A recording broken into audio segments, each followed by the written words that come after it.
মানিকগঞ্জ এক নির্বাচনী এলাকাটিতে মোট ভোটার সংখ্যা 3,43,000 আর 164টি ভোট কেন্দ্র।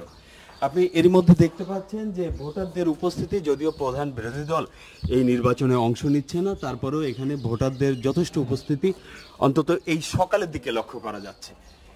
আর নারী ভোটার, পুরুষ ভোটার উভয় পক্ষই এখানে আসছেন এবং দুই দিকে ভোট দিচ্ছেন। এখানে এই নির্বাচন কেন্দ্রের যে প্রিজাইডিং অফিসার মিস্টার আবিদ, আমি তার সঙ্গে কথা বলবো যে কি অবস্থা ভোটারদের। মানিকগঞ্জ এক আসনের আজকে অনুষ্ঠিতব্য দশম জাতীয় সংসদ নির্বাচনে আমরা সকাল থেকে দেখছি যে ভোটার উপস্থিতি সন্তোষজনক। যদিও কুয়াশা এবং প্রতিকূলতার মধ্যে থেকেও ভোটারগণ আমাদের এই সেন্টার মহাদেবপুর সরকারি প্রাথমিক বিদ্যালয়ে আসছেন এবং তারা সুষ্ঠুভাবে শান্তিপূর্ণভাবে ভোট প্রদান করছেন।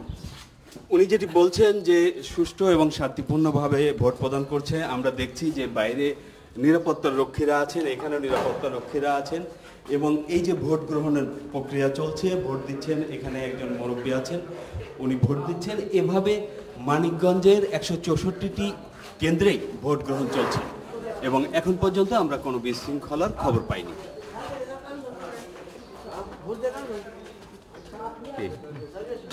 হবে